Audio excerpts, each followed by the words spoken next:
आज मैं आपको अपनी सुजुकी GS150 की बेस्ट मॉडिफिकेशन और जो न्यू सफ़र स्टार्ट करने वाला हूँ उसके बारे में बताने वाला हूँ, जो ना सिर्फ सबसे लंबा सफ़र होने वाला है बल्कि सबसे अलग, सबसे चैलेंजिंग और सबसे यादगार होने वाला है। अस्सलाम वालेकुम, मैं हूँ HS शर्जील और ये है मुनीफ़ा, ये है रमला और ये है हरमला।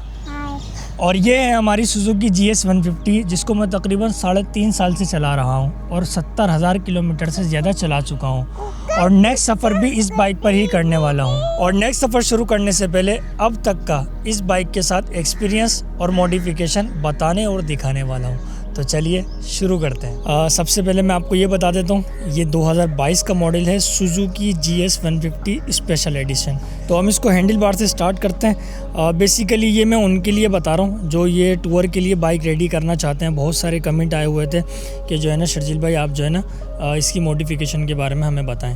तो हैंडल बार से हम स्टार्ट करते हैं। तो सबसे पहले मैं बता देता हूँ, ये एक जो है ना मोबाइल फ़ोन होल्डर लगाया हुआ है मैंने, मोबाइल फ़ोन लगाने के लिए और चार्जिंग के लिए भी। इसके अंदर साइड में चार्जिंग का भी ऑप्शन है। चार्जिंग के लिए मैंने एक और भी लगाया हुआ है, जिससे मोबाइल चार्ज करना है, कैमरा वगैरह चार्ज करना है तो ये लगा रहता है, चार्ज होता रहता है। दूसरा मैंने ये वॉच लगाई है टाइम देखने के लिए। ये बहुत ज़्यादा काम की वॉच है, मतलब बार बार मोबाइल निकालना पड़ता है या हाथ में भी अगर आपके वॉच है तो बटन दबा के आपको चेक करना पड़ता है। तो ये बड़ी बेहतरीन वॉच है। और ये मैंने एक माउंट लगाया था Insta360 के लिए।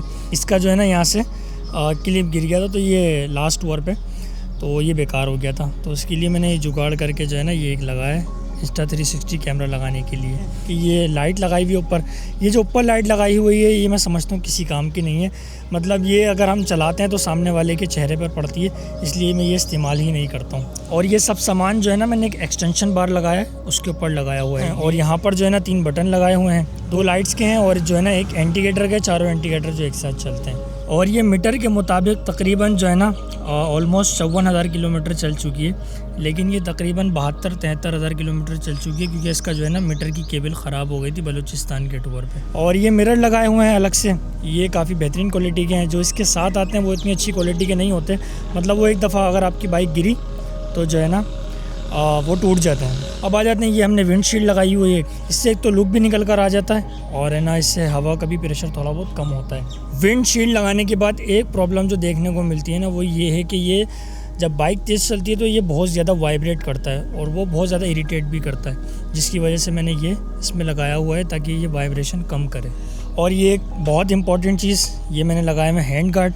ये बहुत ज़रूरी और ज़बरदस्त चीज़ है, ये आपने लाजमी लगाने। कभी भी आपकी बाइक गिरती है, कुछ होता है तो ये आपका एक तो लीवर भी सेफ़ करता है, ये आपका लीवर भी नहीं टूटेगा। दूसरा आपका हाथ सेफ रहता है, कोई चलते हुए कोई यहाँ से मारता हुआ जाए तब भी आपका हाथ सेफ रहता है। तो ये बहुत ज़्यादा इंपॉर्टेंट चीज़ है। और ये मैंने एक सेफ गार्ड लगाया हुआ है जो कि काफ़ी हैवी क्वालिटी का है ये सेफ गार्ड। और अब आ जाते हैं इस तरफ मैंने ये टॉप बॉक्स लगाया हुआ है और ये साइड बैग हैं, सैडल बैग। इस टॉप बॉक्स में काफ़ी ज़्यादा सामान आ जाता है, जितना भी इम्पोर्टेंट सामान होता है ना वो मैं इसके अंदर ही रखता हूँ। और ये काफ़ी सेफ़ भी है, मतलब ये कि फुल लोड सामान डाल के भी मैंने ऑफ रोड पे इसको चलाया है और ये बाइक गिरती भी है तो उसको कुछ भी नहीं होता अभी। और इस टॉप बॉक्स को लगाने के लिए मैंने अलग से जो है ना ये कैरियर लगाया था। इसका जो अपना है वो काफ़ी हल्की क्वालिटी का था। और एक ये जो है ना फुट रेस्ट मैंने बनवा के लगवाए थे, इससे साइड बॉक्स को भी सपोर्ट रहती है और पाँव रखने में भी आसानी होती है। और मोस्ट इम्पॉर्टेंट बात, अगर आप टूर पे जा रहे हैं तो टूर पे जाने से पहले आपने लाजमी जो है ना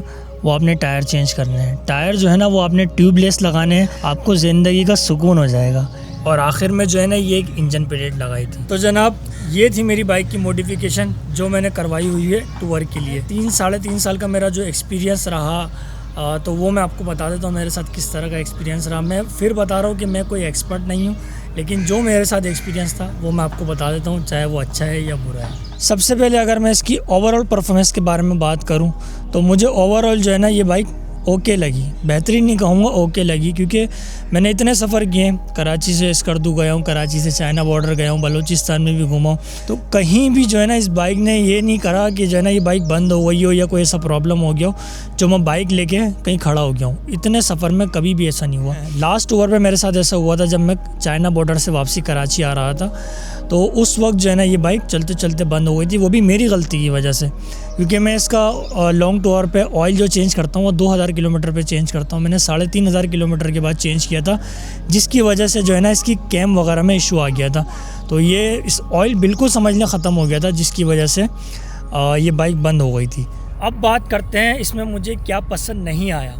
सबसे पहले तो इसमें मुझे इसकी सीट बिल्कुल भी पसंद नहीं आई, क्योंकि इसमें बिल्कुल भी कंफर्ट नहीं है इसकी सीट में। और दूसरा, इस बाइक में बहुत ज़्यादा वाइब्रेशन है। मतलब मैं अगर 60-70 की स्पीड पर बाइक चलाता हूँ तो मेरे पाँव जो है ना वो वाइब्रेट होने लग जाते हैं, तो ये भी मुझे पसंद नहीं आया। और तीसरा, मैं सुजुकी वालों को भी कहना चाहूँगा कि आप लोगों ने बहुत सारी चीज़ों की क्वालिटी जो है ना वो बहुत हल्की कर दी है। इसके जो पाइप हैं, लोहे के मुख्तलिफ पाइप जो इसमें लगे हुए हैं, उसकी क्वालिटी काफ़ी हल्की है। मेरा जो डबल स्टैंड है वो भी टूट गया था, और जो साइड स्टैंड है वो भी टूट गया था।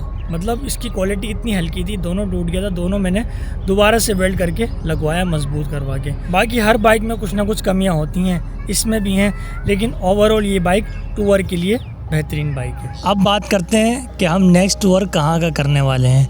ये बहुत ज़्यादा यूनिक टूर होने वाला है, लेकिन उससे पहले जो मेरी कराची टू चाइना बॉर्डर वाली सीरीज़ थी, इस पे हमारे बहुत सारे सब्सक्राइबर नाराज़ थे, और उनका ये बार बार सवाल था कि शर्जील भाई आपने जो है ना ये वाली वीडियोस दोबारा क्यों अपलोड कर दी और पुरानी वीडियो क्यों अपलोड करी। तो उसका मैं मुख्तसर से आपको ये जवाब देना चाहूँगा, क्योंकि मेरे सब्सक्राइबर हैं, ज़ाहिर है तकरीबन 50% से ज़्यादा सब्सक्राइबर ने हमारी ये सीरीज़ नहीं देखी, क्योंकि मैंने इसकी एक शॉर्ट वीडियो बनाई थी पूरे टूर की। छोटे छोटे क्लिप मैंने निकाल के एक पूरी 30 मिनट की 32 मिनट की वीडियो बना दी थी, और उसमें मैंने पूरी हाइलाइट्स दिखा दी थी। मैंने डिटेल वीडियोस नहीं बनाई थी, क्योंकि बेसिकली मेरे पास टाइम नहीं था। मेरे बहुत सारे सब्सक्राइबर को पता है मेरी एक शॉप है, तो वो शॉप जो है ना वो हमारी काफ़ी ज़्यादा नुकसान में चली गई थी, क्योंकि मैंने पिछले साल सिर्फ टूर किया और वीडियोज़ बनाई है। मैंने शॉप पर बिल्कुल भी वक्त नहीं दिया। जब ज़ाहिर है जब स्मॉल बिज़नेस के ऑनर शॉप पे नहीं होते हैं ना, तो वो फिर शॉप जो है ना आपकी पीछे की तरफ ही जाती है। तो मेरा जितना भी टाइम था वो मैंने अपनी शॉप पर दिया। मैं कोई न्यू वीडियोस नहीं बना सका। जो कराची से चाइना बॉर्डर सफ़र करना चाहते हैं उनके लिए तो ये समझ लो एक बेहतरीन सीरीज़ है। तो हमारे सब्सक्राइबर ने नहीं देखी तो खैर कोई बात नहीं, आपके लिए अब एक नई अच्छी सी सीरीज़ लेकर आने वाले हैं। तो हम नेक्स्ट टूर पे कहाँ जा रहे हैं ये हम हरमला से मालूम करते हैं। हरमला, हम कहाँ जा रहे हैं? 100 दिनों के लिए पाकिस्तान टूर पे जा रहे हैं। जी हाँ, आपने सही सुना, हम 100 दिनों के लिए पाकिस्तान टूर पे जा रहे हैं। हम पूरे पाकिस्तान में 100 दिन का सफ़र करेंगे। हम सिंध में भी सफ़र करेंगे, पंजाब में भी सफ़र करेंगे, बलूचिस्तान में भी सफ़र करेंगे, और गिलगित बल्तिस्तान में भी सफ़र करेंगे। तो ये काफ़ी हमारा लंबा टूर होने वाला है, और काफ़ी मुश्किल भी होने वाला है। काफ़ी यूनिक टूर है मेरे लिए।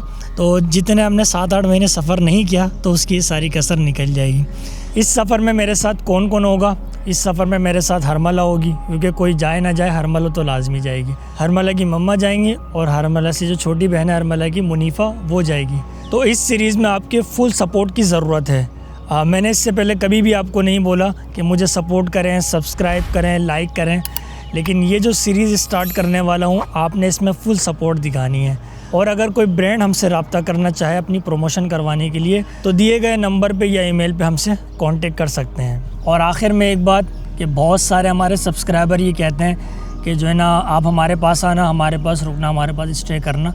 तो मैं हर किसी के पास जो है ना स्टे नहीं कर सकता हूँ, क्योंकि फ़ैमिली के साथ होता हूँ।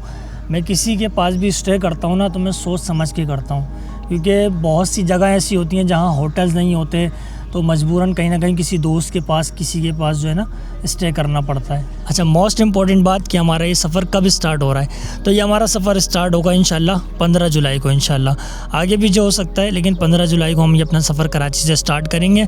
हम यहाँ से अभी डायरेक्ट जाएंगे कश्मीर, नॉर्दर्न एरियाज़ की तरफ जाएंगे, क्योंकि अभी जो है ना यहाँ पर सिंध पंजाब में काफ़ी ज़्यादा गर्मी है। हम यहाँ से अपना सफ़र करेंगे, डायरेक्ट जाएंगे कश्मीर, वहाँ के इलाके एक्सप्लोर करेंगे, फिर हम इस तरफ आएंगे। अच्छा, जाते जाते मुझे ये बताएं कि जो मेरे व्यूवर्स हैं, सब्सक्राइबर हैं, तो व्यूवर्स और सब्सक्राइबर बोलना जो है ना मुझे अच्छा नहीं लगता। तो मैंने सोचा है कि आप लोगों को जो है ना मैं एक नाम दूँ। तो मैंने 2 नाम सोचे। जो मेरे सब्सक्राइबर हैं उनको मैं बुलाना चाहता हूँ HS ट्रैवल आर्मी या HS ट्रैवल फोर्स। तो आप इनमें से बताएं दोनों में से कौन सा नाम बेहतर है, या कोई आप नाम सजेस्ट करना चाहें। तो फिर मिलते हैं आपसे अगले मोड़ पे, नए शहर, नए लोग और एक नई कहानी के साथ। पाकिस्तान जिंदाबाद।